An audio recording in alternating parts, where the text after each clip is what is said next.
Okay, well, I am Susie Lyles. I'm the owner of Eugene Textile Center. And we thought that maybe we should do a couple demos, and we did one on TechSolve. And now we're going to do one on just warping, not putting it on the loom or anything, but just the actual warping.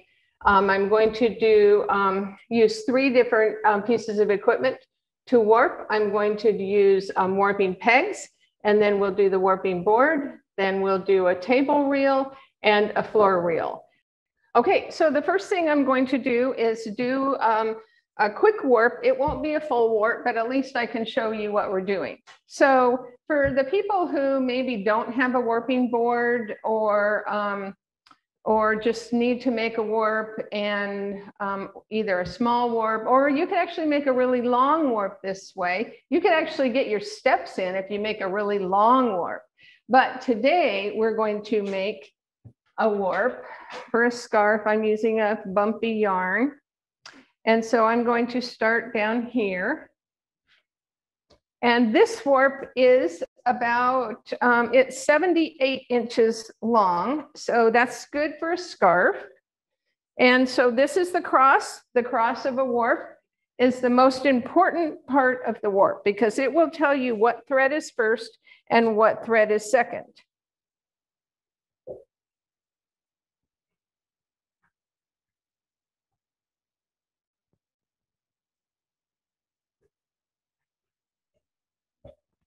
And if you happen to have a knot or a break in your yarn, this was broke.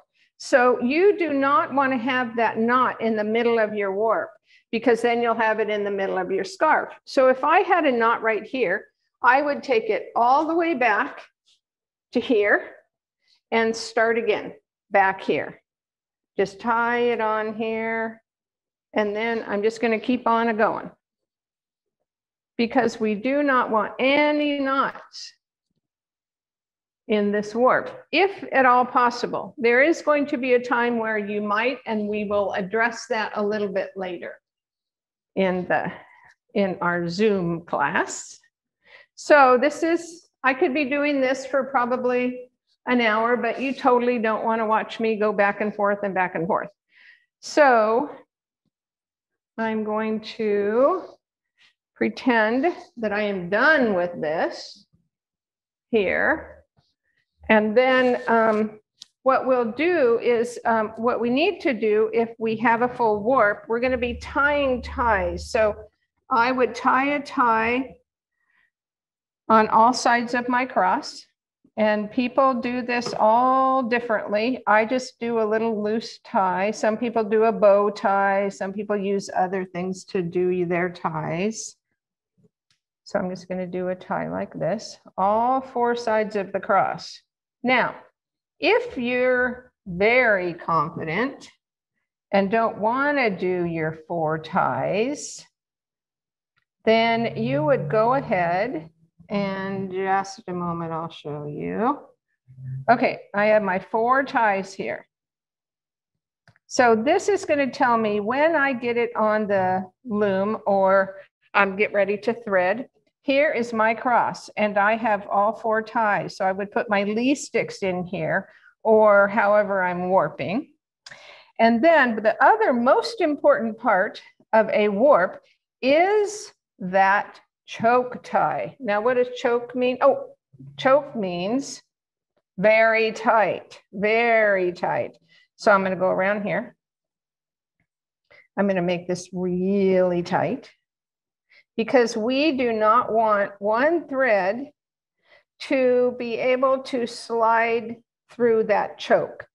The other thing I was mentioning before, which I didn't finish, is when you're feeling really confident in your warping and your cross, some people like to just do this. And so this is about the same thing. You're just tying your cross. I'm using really thread that is really bright and also a different color than my warp. So here I am, I still have it here, but all my beginners, I have them tie all 4 places. And some people will tie more ties around here. I don't do that. I only do one tie. And I will explain that to you as I go to the next position. So the next place I'm going to go to the warping board. Why is the choke tie so important? That's a good question. Oh, that's a good question. And it's a really good question that leads into the next video that we're going to do. The next class is putting the warp on a loom. But I will tell you that if for some reason this gets, we're going to take it off. And if for some reason it gets a little tangly here and there, or this goes weird, if you just pull on this, on the choke, it straightens everything out. And so, and I will explain that to you, actually, if you watch the other video of my warping back to front. But it just keeps everything straight. If you're doing the front to back, it also, when you're putting it in your heddles, it makes it so that they don't all come at different times. They're all the same length. And we like that when we're doing front to back. Okay, so this is a warping board, and this one's a chat warping board. There's a lot of different, every company has their own warping board, and they all have their pros and cons. So this is a 14-yard warping board, and you can either, from chat, you can get a 14-yard one, or you can get a 4-yard one. For me, since I'm a weaver and been weaving for a long time, I'm always going to do more than a 4-yard warp, 4.5-yard warp. Okay, so when I start a warp, the first thing that I need to do is I need to say, well, how long is my warp? So we're going to do a 3-yard warp. But how do we know what 3 yards is on here? Well, actually, in most warping boards, there is a yard from here over to here. So in reality, I would not need to try and figure it out. But in your case, since you might have something odd, we're going to take some yarn here. Any yarn. Pick a yarn. And I'm going to make a guide string. So I'm going to take my really long tape measure that I love. And that is 108 inches. But the first thing I do is I make a loop. So now I'm measuring from this loop. And I'm going to do 3 yards. And 3 yards is the same as 108 inches. So here is my 108 there. I'm going to go just a little bit more. Break it. Just because I'm going to lose some in this other knot. So now I have a knot at both ends. So I'm going to start at my cross side. Now I do my cross at the bottom. Some people like to do their crosses at the top. Actually, we're going to do the cross at the top. I think it'll be easier for you to see. So I have 3 yards. So here's 1 yard, 2 yards, and this is going to be 3 yards right here. But we also need our cross. So I'm going to move this up to here. So now my cross is going to be right here. So here is my 3 yards. Kind of white, so sorry to do the white. So then I'm going to start, and I'm going to start with just an orange thread. I'm using orange more for you to see. So what I like to do is I have a little cone stand down there from Glamacra, and I am going to just go over like this. I'm going to go around here. Oh. My blue is wanting to be with the orange. Okay, so I'm going to go here.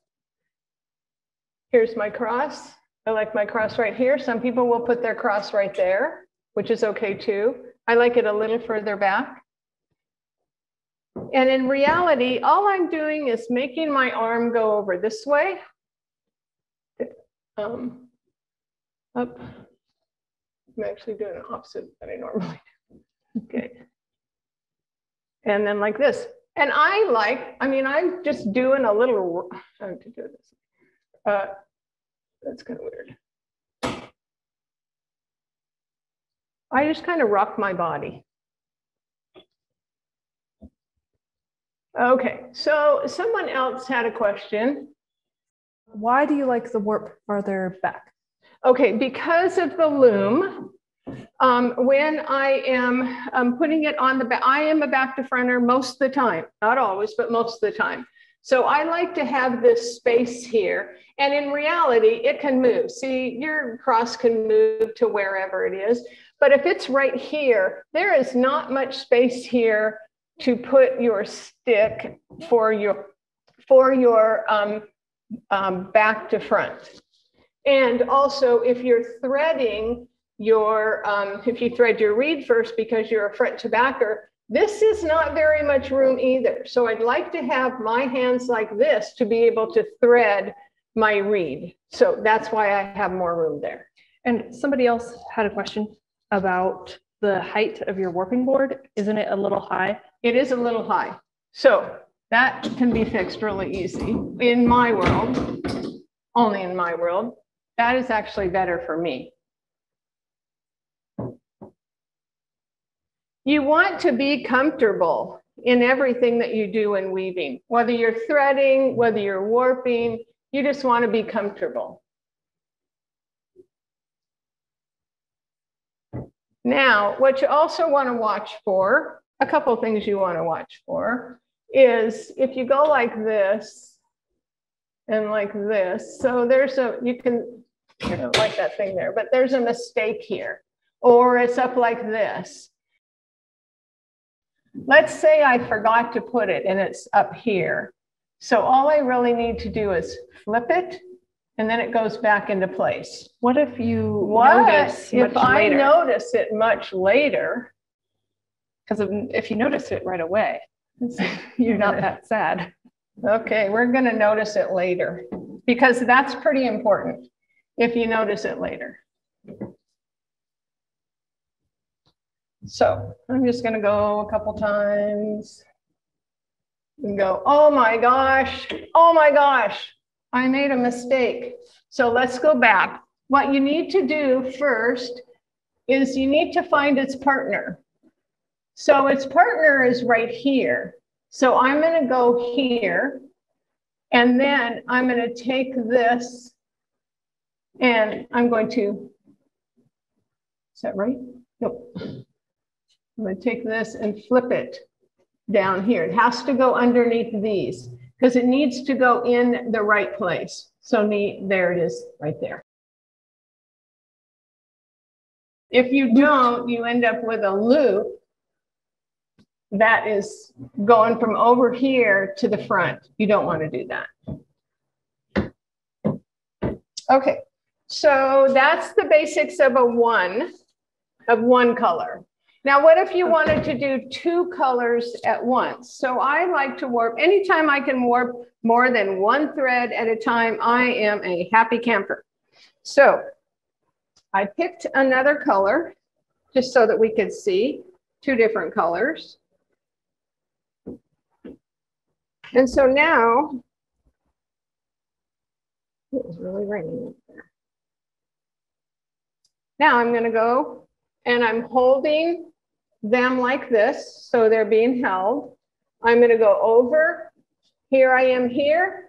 I'm going to flip my finger over and go like this. Take them around. Flip my hand, and notice that there's still a one-on-one cross there. That's still the most important thing, is that one-on-one cross.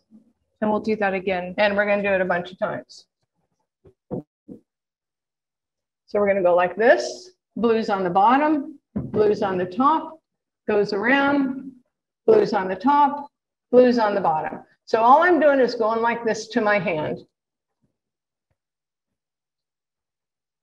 go again. Putting it around. Blues on the bottom. Blues on the top. Now, there is an important thing about this. Oops, look at that. I didn't do that one. Okay. Blues on the top, blues on the bottom. Now, this will happen in a couple different ways. This way, it's going to happen too. Notice that there is an odd cross here. Now, this is not a real cross. So when you are taking this off the board, you need to have your cross here. But then you also, if you're back to front, only if you're back to front, you need to tie this area right here too. Because this, if you don't tie it and you go like this, these threads will fall down. And you don't want that. And that's going to happen in another warping that I'm going to show you in a little while. Now, I did get an email from somebody that would ask me a couple different questions. And one of the questions was, what's going to happen because their yarn likes to twist? Well, the twisty part of the yarn mostly that I have found, and I weave a lot with linen, that's my favorite, is that the linen tends to twist, or sometimes the coned yarn or the yarn on spool twist, but linen mostly. So we are going to use a spool rack of any kind, and we can just do this. But if you take the linen straight off, then it will not put that extra twist in it. So we're just going to take this, and then this is just adding. So now I'm adding another color, which is okay. Maybe adding a little linen, and we're just going to go back like this. And so, but basically, when you think of linen and a lot of yarns that are on spools, put them on some sort of a rack that you can use so that they come exactly off, and that does not add one bit of twist. The other thing that someone asked me is, well, so notice now, I do want you to notice that I have 3 things happening here, and I haven't broken any one of them. So I can say that I have a little bit of yellow in this warp. And now what if I want to go back to orange? I can just pick up the orange and start again. And my rule of thumb is go ahead and do it as long as it's not too much further than an inch away. And now we're going to make more. Now we're going to add orange. So, oh, and my blue wants to tag along with me again.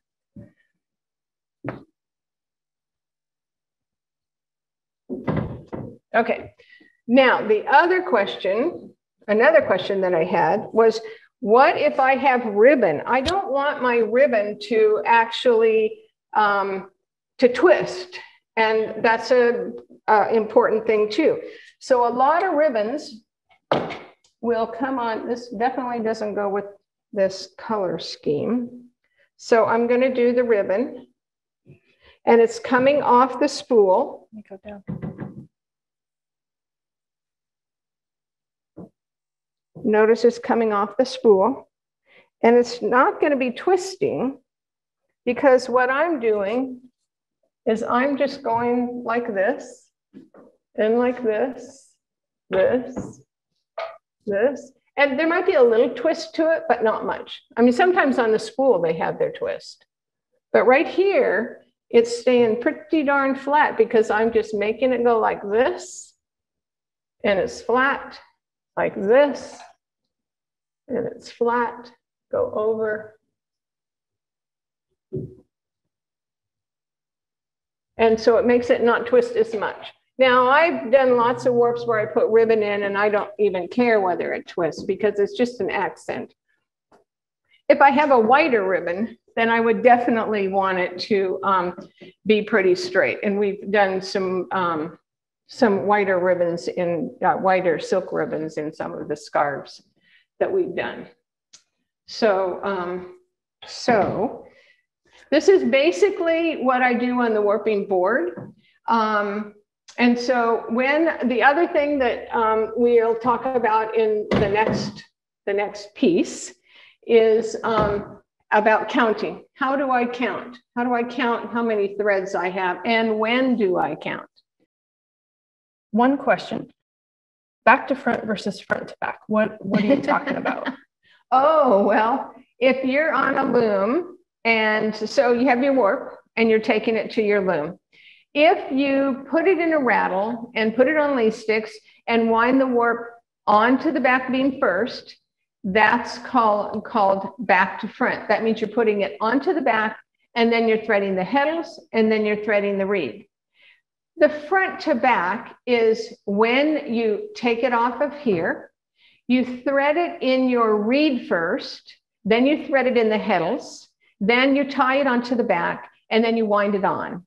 That is the two different ways that people warp their looms. And everybody has their own opinion. And I do them both because it's good to know how to do them both, because sometimes some yarns like it front to back, sometimes they like it back to front. And it just depends upon your yarn. Also depends sometimes on how you warp. Somebody wanted to know where you got that cool bracket thing that's on the wall. Oh, oh, well, this is what we have in the store because we put all of our goods on it. So this is actually from Grandin Benedict's in Portland. So, or you can find them sometimes when the stores are going out. Actually, right now there's a lot of stores going out. So it's just a rack. The other thing is, sorry to get out of there. Okay, another cool thing is Christmas time, wreath hangers. These go on the back of a door, and then you hang your warping board on them. And so this works really well over a door, really well. And then you can store it under your bed or in the closet when you're not using it.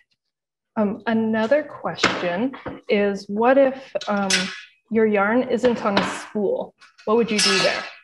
If it's not on the spool. If it's not on a spool. So if your yarn isn't on a spool. And isn't on a cone? And isn't on a cone. It's okay. Like a ball or a skein or something. Okay. Oh, are we getting ahead?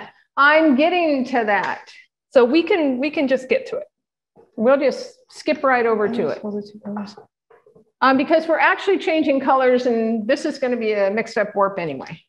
Sarah is asking, when you did the one-on-one cross, why not just not bother with that and just do the two colors together, or the two yarns together, and have a I will actually address that on the next session too, because if it were me, I would put the two together. But I'm teaching you.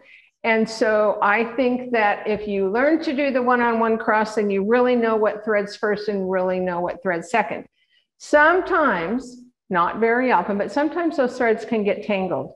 If you have two threads and keep your finger through them, it will still keep them separated. You can still do two at a time. In my next little part that I'm going to show you, I am actually using 4 threads at a time, and I'm not doing them singly in a cross. They're all together in a cross. So I will show you that in my next part. And then the next, I'm sorry, I'm just trying to catch up with these. Okay. How tightly are you winding your Not very tight. This is not too tight. If you do tight warps, you could break your warping board. Now, a chat warping board, you are not probably going to break. If you do, But if you do, you're really tight. But what happens is if you do it tight, you're going to get tighter and tighter and tighter. And so when you're like this, those really nice straight pegs are going to start going like this. And then your warp could actually pop off. And that would be a sad day. So, okay, so I have a skein of yarn here. And so I put it on a Swift. These Swifts are from Glamacra. And I am doing, I just put it on there. So now I'm going to introduce a yarn. Now, this is kind of odd because so far I've used cotton and linen, and so I probably wouldn't use all these, but for show, let me just Susie just dumped everything on the ground. Okay, so now I'm just coming straight off of the warping of the Swift. Now, what you do need to be careful about is the person who asked about how tight I do it. We need to make sure that we don't do it too tight because there is a lot of tension coming off of that. So we want to make sure that we have a little bit of spring in here, especially because this is wool. So I'm just going to go this much further, back down. And then I'm going to work on oh, well, let's just stop it at the top because that was a question. Okay, well, in my pattern, it asked for, let me see how many it asked for. It asked for 7 threads. I actually like even threads because then you can stop at the bottom. But this one did that. This is really good yarn. So now what I'd like to do, I don't just leave it and I don't just wrap it around. Again, a front to back and a back to front, this would be different. If you're doing front to back, then you could just do this because you're going to cut this. But a back to front, you need to have this loop here so that you can put your bar from the back of your loom right in there. So that's how I would do that. And now I'm going to go to another color. I'm going to go back to blue. And so we're just going to go back to blue. I want to show people, because Susie is warping back to front, this end is going to get cut. You see how messy this is? This is a mess, but she's going to cut this so it really doesn't matter. And that's where you're changing colors and stuff. You can wrap around, you can tie, you can cross over. It's all going to get cut. So who cares? Make your life easier. We like easy lives. Okay.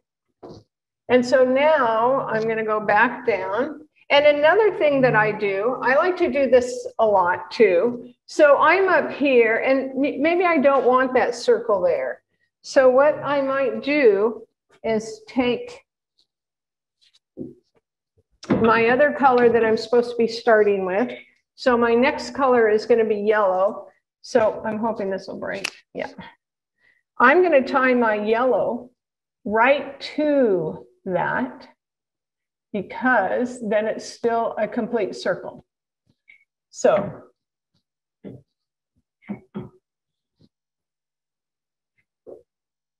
we go.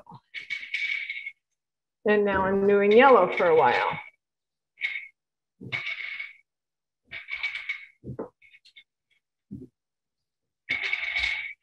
Okay, and now I'm going to go down to the bottom and I'm just going to let this hang here again. And I'm going to pick up my orange and I'm going to do orange for a little while. Oops, look at that. What did I miss? Oh, I missed that. Okay, there we are. Okay. Okay, we're going to go up and we're going to go down and then we're going to say this warp is done. Now, I can actually, let's just say that it's done. Let's just say that I'm finished with it. And so what I'm going to do is do my ties again. My 4 ties. And notice I haven't counted any of these threads. So we're going to talk about that in the next area. I just want to go over this again because we should and can. Never forget your ties. Don't forget your ties. I've done that. Not good. Okay, tie, tie, tie. Tie. Oops. And a tie, here's my 4th tie. Happy about that. Okay, now on this one here, because I have these loops here, I'm actually going to take this and put it through all my loops and put it on the end.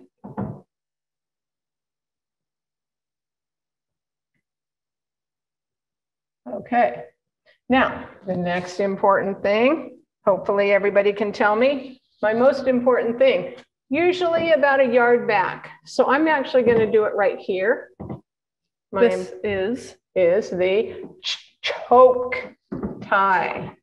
This is going to tell you that you're here. Do you want to actually start over? And I'm going to get really up in your face. Oh, okay. Oops, she's putting her arms around me. Okay, that is really, really tight. And there's 2 questions. Oh, there's lots of questions. Okay, so then the next thing that I need to do, now sometimes people think that they need to do a tie here and do a tie here. I don't do any other ties. I used to. And then when I started putting 28 yards on, I had to undo those ties every single time. So now I don't do that. I just take this, put my thumb in there, cut this end, get rid of some of the goobers down there. Okay, but what you need to do though, I get to the other side of you. Okay, is we are going to, instead of just letting this flop, we're going to go around and we're going to chain it. And always chain from the end that is not the cross. So you're going to go here, you're going to pull here. It's just like crocheting. So I'm making a loop, I'm going in that loop, coming back. And see, there's no real reason for those ties because they're in a chain. And this is going to keep everything straight. I'm going to come here and chain. I make sure I have my ties. Yes, I have my ties. And here. And here. And this one I'm going to do just a little bit tighter. But don't do it any further because you don't want this to come through here or you kind of lost your chain. So this is my chain. So all of that is all controlled. I have my cross here to put on my leaf sticks. And then this is just ready. You can put it anywhere until you're ready to put it on your loom. When you have a wide warp, do you, how big of a warp do you do? It depends upon, it depends upon the yarn. It depends upon, I used to make throws that were about 400 or 500 ends. And so I would do those in 2 different sections. So I would do 2 different warps, just being the same. And then it was easier, but it was a Harrisville Highland. And so it was big, it, got kind of bulky really fast. And you don't want to be too close to the end of your warping board so that things can start falling off. If you're using really fine threads, you could actually, I have put 500 threads really easy on a warping reel, and I will show you the warping reel in a little bit. So that's what I would do. I have a question. Does it matter if you go under, over, or over, under as you warp? No. Whatever's comfortable. I'm left-handed, so I tend to do it a little different. Whatever feels comfortable, do it. And just always do it. That's the thing that I tell people. Somebody is asking if when you are choosing different colors and you're just letting them hang, do you ever wind them around the peg first? If it's a real slinky yarn, I might wind it around. If it's not slinky, it usually stays there. When you're joining 2 colors, do you use an overhand knot or do you tie the fancy weaver's knot? I never use the weaver's knot. I just can't do it. I've tried it. I can't do it. I just do the overhand knot. I put 2 strings together, wrap them around, pull them. That's my knot. It's always been my knot. Do you always start on the end that's away from the cross? I always start on the end that's away from the cross. I always do. But I guess I would call her my mentor, Madeline Vanderhoot. She always starts on the other side. So it doesn't, it's really where you're used to. But the reason why I like to start on the other side, especially when I'm using a lot of different colors, is it hangs there so nicely. So that's why I start at the other end. I like starting at the end away from the cross because then I don't have any of that silly loops and stuff. But she's a front to back. She's a front to back warper, so that makes a difference. It doesn't make any difference for her because she cuts that end and I don't. Another person is asking if you're going to talk about sectional warping. I don't do sectionally, and I won't do sectionally unless I'm really going to put on at least 20 yards. At least, then I might do sectional. But the thing that the sectional, what you need to do is if you're doing 10 inches per inch and you have a 2-inch section, then that means you have to wind 20 spools to get that section done, and make sure that you have enough. So anyway, so it's a lot of extra work if you're doing shorter warps. If you're doing production weaving, yes, then you would want to do sectional warping. Another question, and I think you talked about this already, but let's I guess reiterate, when you're doing multiple stripes of color, but they're wide stripes, would you then cut it, or how would you keep them from getting all tangled? If you are starting on the top or on the bottom, I would let it hang because you're going to cut that. If you have to stop it at the top, then I would just tie it off there and then start it again. About 2 inches. An inch is okay to cross over, but I don't think any further than that you should cross over. So you just cut it and just start it again. Let's see. If you only have one cone of thread, how do you make it faster? Wind a spool of thread too. But I mean, you can become fast. You just, go back and forth faster.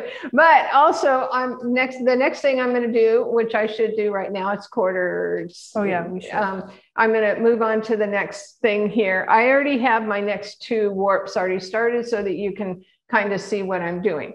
Now, if you're a person who doesn't want to be standing all the time, this is the Harrisville warping reel. It's actually my favorite warping reel. This is not going to be easy. Around here. Okay, so here I started at the bottom and just have to get this started. Okay. Too bad we don't have them in a nice cone holder. I know. Okay, so now I'm just going to go around. I'm holding all 4 of them at the same. I should be having them all in my fingers. So. Yeah, I was going to say, you're teaching a class, Susan. I'm teaching a class. I got to do it right. Okay, so I'm putting them together. This is making them sure that they're not crossing up. So now I'm going to go over again, around and under. So this is a 4-on-4 cross. And this is I'm just saying this is for a blanket. So there's 4 and 4 here. There's 4 up and 4 down. Okay. And I just go back and forth.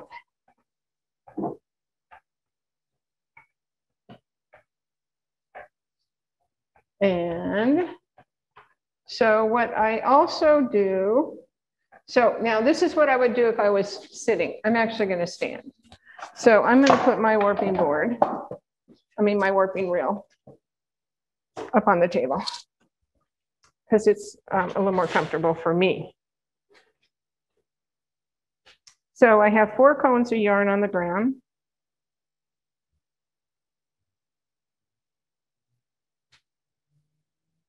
I'll get them all straight.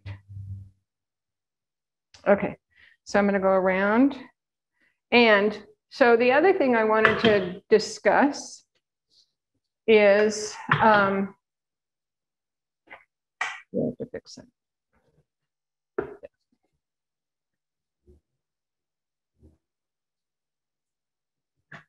Okay, so what you want to make sure, these are all up here. I'm going to go back down again. Making it look really hard. So keep getting tangled. Okay, so I need to count my threads. So when I count, I'm counting this way. So I can count 1, 2, 3, 5, 6, 7, 8, and count. I'm going to count. Okay, so I'm going to say that I have 40 here just to save time. So if I have 40 here, I have 40 here.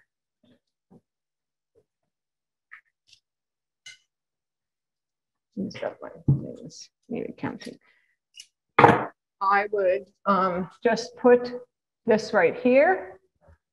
And know if you have 40 right there, you really have 80 because you're counting here, but there's 40 here and there's 40 here. So that's 80. Now, what some people like to do is do a counting cross. So let's say they're coming up and they're doing 8 ends per inch. So we're going to go up here. I'm going to ignore that. I'm going to ignore that. Let me tell you why I could go back for this one. There's a knot. Do you see that knot? I could go back for this one. A little scary. Again, I'm going to break it. I'm going to break where the knot is. I'm going to start a new one right here. And then we can just keep going. Picking up where we left off. But I usually get it caught. Okay. Now, if you happen to see something like this, that means I made a mistake. So we're going to go up here and down here. And if I need to count this, this actually is 4 and 4. This is actually my knowing how many I have. But some people like to actually count and do every 10. And so they'll do some and then they'll count a 10 and then they'll do some and count a 10. A little hard to count 10 when you're actually working in 4s, but you might want to do 8s. Buy another cone of yarn. Yeah, buy 2 more cones of yarn. And you could do 10. Okay. So now the other thing that's about a warping mill that's a little bit harder than a warping board is now I want to add some other color. So how do I add that other color? So I'm going to add a white. Now I could just add a white and then when I'm threading, I put it in the right place. But I actually want maybe a little more white. So I'm going to have to cut this because there's no way to not cut it. Because you turn this around. So now I'm going to introduce my white. I'm only using 1 cone because I didn't want to waste more cones. So, but I want you just to see how fast this goes. So when you're using 1 thread, look at how, well, actually, when you're using all of them, you can go faster. But now I'm just doing maybe 8 threads of this. You kind of want to focus right on your yarn as it goes up and down so that you don't get seasick. If truth be told, I should tell you the truth. When I used to weave throws and sell them at craft fairs. And this actually, I would do 19 yards on this and I would actually get sick doing it. So my children did it for me. Pretty funny. But anyway, for some reason, it doesn't make me sick anymore. I don't know if I was just going through a stage or what I was doing. Anyway, well, I'm having so much fun that I did definitely more than 8 threads. So this will have a bigger white stripe.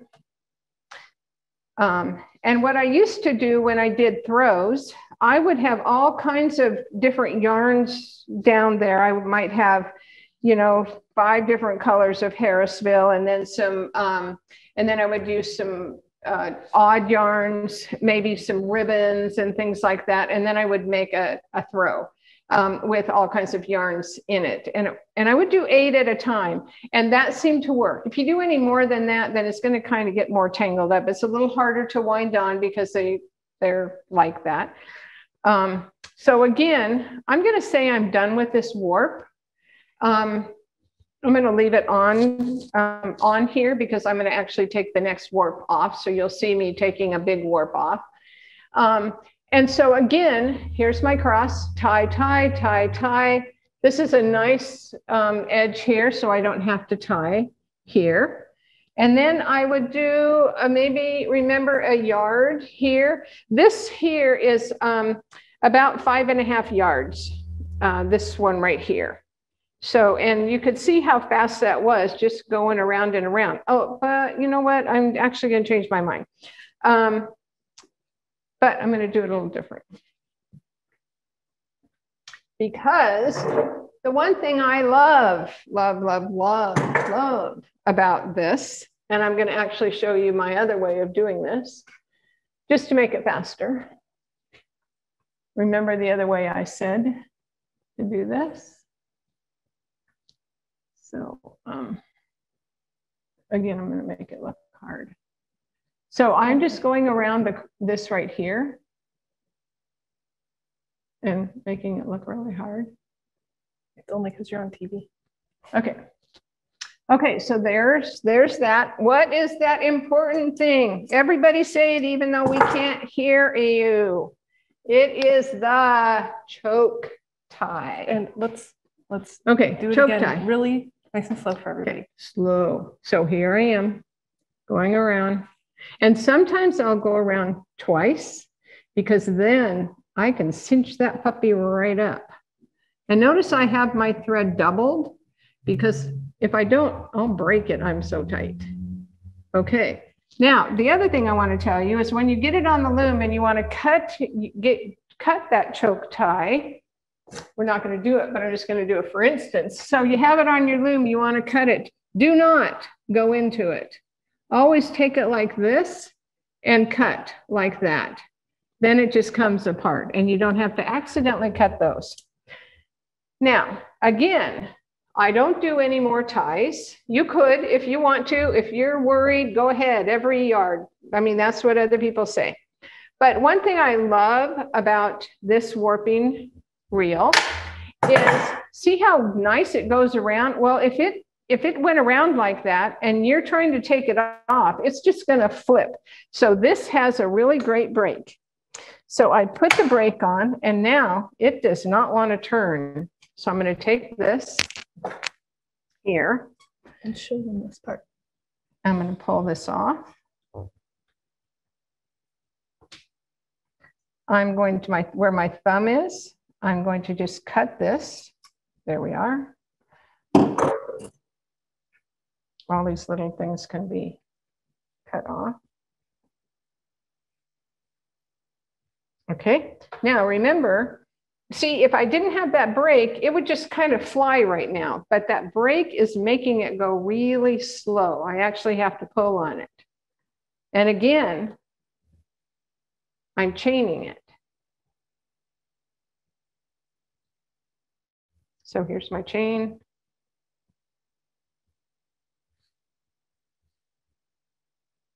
Going slowly, nice and pretty. I love this color. There we go. And remember, when you're watching a Zoom or anything, you're watching what that person likes to do. So it's always going to be a little different than what the other person thinks. So here's my cross. There's my beautiful cross. Now I'm all done. I can put this over here with the other one.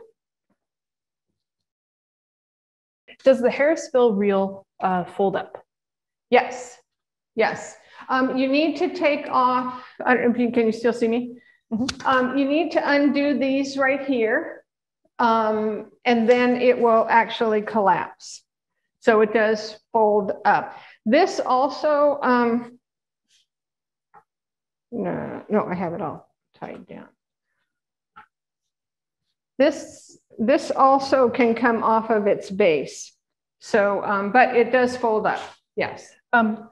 Questions about how to know how long your warp is on your mill. Oh, that's your guide string. You put a guide string on there, just like before. Let's just kind of do a for instance without using the measuring. This is the normal 1 yard, 2 yard, 3 yard, 4 yard, 5 yard. Okay, it's not scientific, but it will let you know. So here's my guide string. The guide string is pretty important, especially on a warping mill. So here's my bottom. And then we're just going to keep going. Oh, I got to get it back on there. Well, I took it off. I was going to take it off and then I didn't. Okay.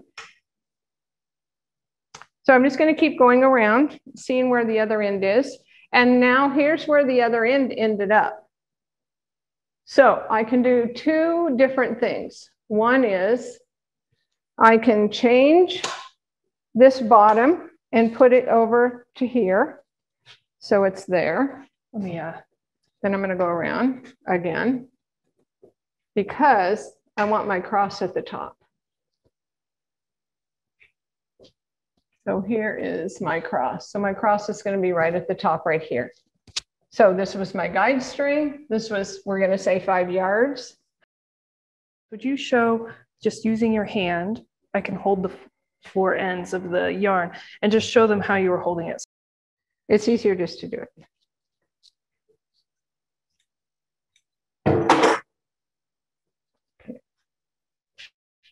So what is important is first see where they are coming off the cones so that you don't start with them in a weird place. So you have 4 areas. See right here? 4 areas. So 4 is good. And so we're just going like this. And I don't have my cones in quite the right place to do this. So, and then I'm just going to go around again. Take this. Go around, they're still in my fingers. See that?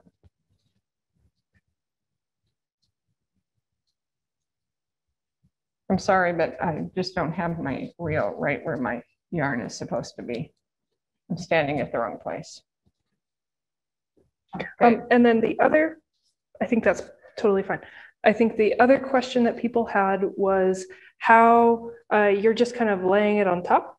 Yes, I actually lay it on top. Now, some people are really adamant about keeping, especially on the warping board, keeping each of them where they're supposed to be next. I don't, because they're all going to line up once you get them on the lee sticks or once you get them in the reed. They're going to be right where they're supposed to be if your cross is where it's supposed to be.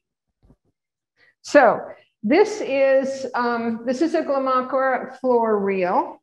And actually they actually have a few that are scratched and dented. And so they have some that are on sale right now, which is really great. Actually, we have them on sale. But I'm making, right now, this is an 11-yard warp. And I don't like to do just one. And especially since I'm making a really long warp, because I'm going to do some yardage. So pink yardage. So I have this is a rigid heddle reed, okay? And so what's happening here is I can make a cross, and this is how I'm going to be making my cross. So, and I will have her look closer. What's important about this is I'm holding it this way. All the threads are in order. All the threads are in order from where they're coming off of this really nice cone rack. They're very much in order. Then we're going to go, and I'm just going to go around. And I can go pretty darn fast. And I'm doing 10 threads at a time, which is great. Now this is the important part. Okay, so we have our nice rigid heddle. So I'm going to go down, and then I'm going to go up. Ooh, that made a cross. Down, and then up. And what's the most important is this side right here always has to stay towards you. Never let it twist. Now, I'm going to go up, and then I'm going to go down. And we have to do this again. I'm going to do it a whole bunch of times for you, don't worry. Okay. And now you can do I do two different things. One is I do this, but if I want to, I can go like this, and I can actually count every 10. So I'm going to go down again, down, down, down, down, down, nice and fast, like to be fast. I go down to the bottom, and this squamacher has just a peg on it. You can actually order an extra cross piece if you want the cross piece. Now, I'm going back up.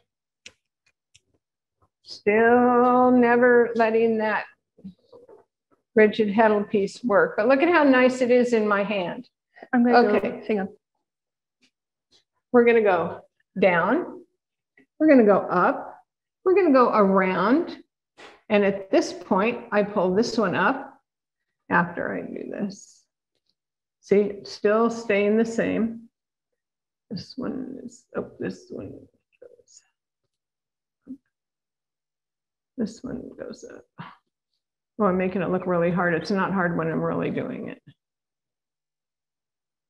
So that's my other 10. So I'm counting 10. Okay.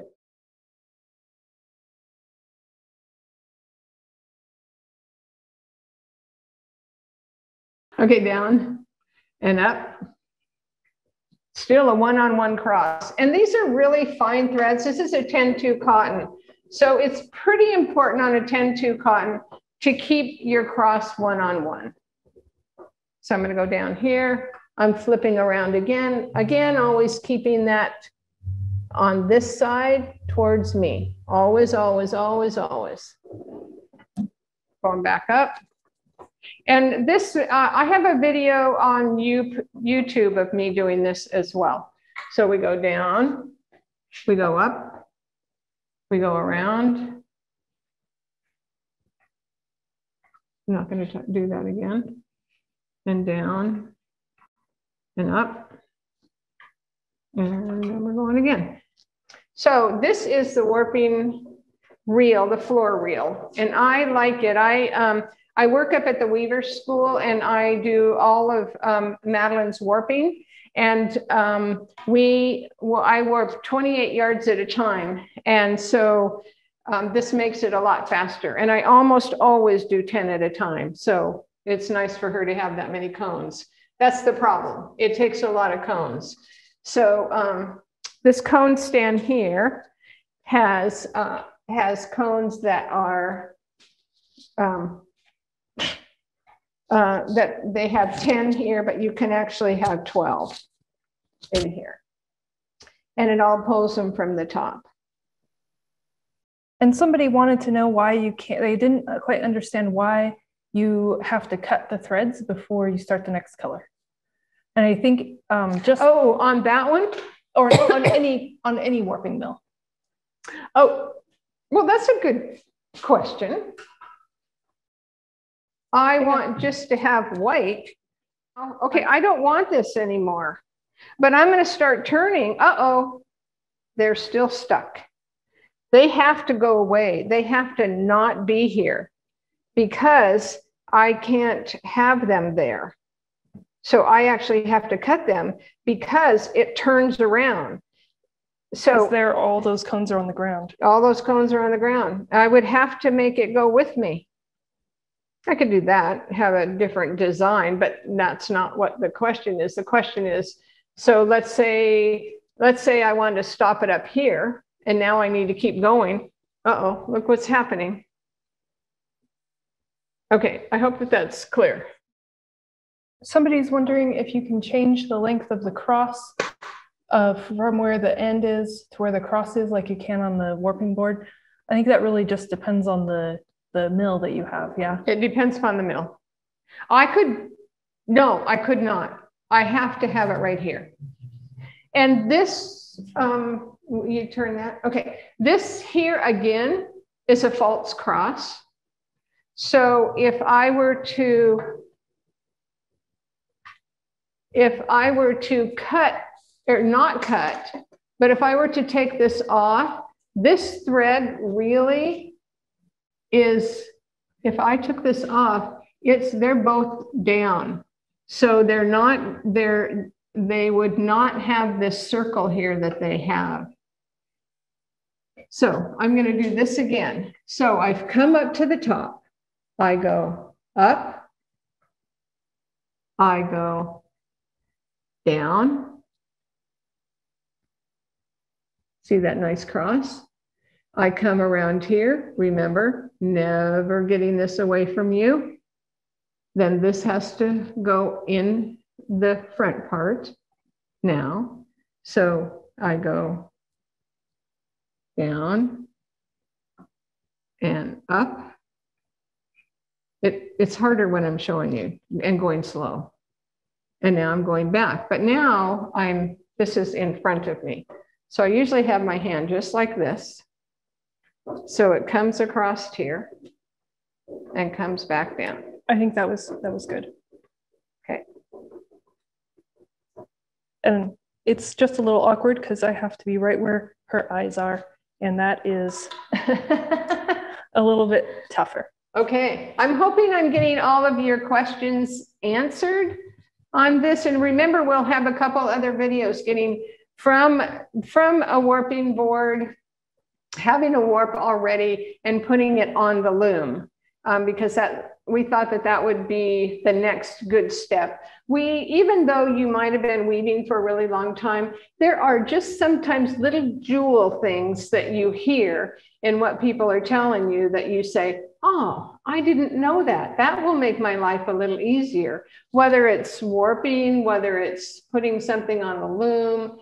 Anyway, it just makes it so that life is easier. I love, love, love every part of weaving. I like to figure out the draft. I like to figure out my warp. I like to do my warping. When I'm warping, especially with one thread, I know that thread has gone through my hand. So every teeny tiny morsel of that warp has gone through my fingers. And to me, it's just part of you that you've given to somebody else when that other person gets your weaving, because you have touched every little part of that piece that you have woven. And so I just think that I love threading, I love warping, I love winding on, I love all parts of weaving, not one or just the other. So that's me. Is that everything? Mm-hmm. Okay, so I guess let's go to any other lingering questions. I'm going to set you all down so I can use my hands and see your questions. The rigid heddle reed piece that you use. Mm-hmm. The one that I like the most is an 8-dent. It gives you a little more room. And where do you get those? You can actually get them from us. This one is a shat piece, and they sell them individually just because they also use them for putting them in the rigid heddles that you can switch out the sizes on. But I've used these for many, many, many years. I use it on the warping board as well. And so the most important part about the warping board, let's see. Okay, so I'm still keeping this. Remember this. I wasn't ready for this one. And it keeps catching on everything. Don't wear cute boots. Don't wear cute boots while you're doing this. Okay. So hopefully I can get this without it looking really bad. So I'm going like this. Got to get it straight again. Hopefully it'll go straight. I'm going to straighten it out. Okay. And we're going back and forth. There's still a little not straight. There we are. Okay. Now we're going around this up here. And so here I've gone. I'm going to go here. Remember to keep this straight here. I'm going to go down. I'm going to go up. I'm going to go around. I'm going to go down. I'm going to go up. Look at that. Pretty cool, huh? And now I'm going to do it again. So now all I do, I'm keeping this right straight. Keep this straight. Straight, straight, straight. Down here. I'm going to circle down here. Remember to keep this straight. Straight. Straight. Okay, here we go. Over, down, up, around. Always keeping that there. Down, up. There's that cross again. So see, you can do it on a warping board just as easy. It took me a long time to get fast at it. And if it ends up getting all tangled and sad, that's what your scissors are for, and just start over on one side or the other. The big thing is never let this turn. I used to let it turn. I would turn it here or something. I can't remember now because now it's past that. Now I just do it. It's my second nature. So just going like this and like this. And down. And now I have another little warp. Okay, I hope that that was helpful. Okay. Oh, the warping paddle. You could probably use the one that has a handle because, you know, you're always going to leave it here. But I just love the feel of this in my hand. I feel like I have a lot more control with it in my hand. People use the paddle, but I like this one. What's your favorite yarn to warp with? Oh, well, I actually love 10-2 cotton, but I also like linen. I love linen because that's what I like to weave the most is linen. But most of my warping is 10-2 cotton in my life. And then we did have a question about the horizontal warping reel. Okay, the horizontal warping reel is like, that's a vertical. And the other one is just like this, and it works just the same way. It just goes around in front of you like this. And Shat has a really nice one, and people seem to like that one. There's other companies that have them too, but Shat has a nice one. Somebody's asking if they're going to do a pattern that is, say, 3 colors, 3 ends, and then 3 ends, and then 1 end, and then 3 ends. Would you really tie all of those? It seems really annoying. No, I would try and figure out, I would try and think if I'm doing 3 ends of one and 1 of another, I might want to do those together. But I know that you have to add something else in there. So I would try and figure out how it would go. I've been known to actually make a couple different warps. If it's going to be real annoying to add one other color, I might make a warp of that color and add it as I'm winding it onto my loom with 2 crosses. And then somebody wants to see again where to tie the cross, the end tie. And end tie? Okay, so on this one, which is really, really, really most important, we're going to tie these 4 ties here. The end tie on this one here, because it has this false cross, if you are doing back to front, it is imperative that you tie right here. So I'm going to take some yellow. And hopefully I don't have to use it again. And so I would tie my very end cross, I mean, not my cross, my very end right here. Because a back to front is important. If you're a front to backer, it doesn't matter. You're going to cut this right away anyway. As I'm taking it off of here, if I'm a front to backer, I'm going to cut it off right then. But back to front. You have to have this loop here. So the tension, see how these are not, I mean, this is not really, really tight here.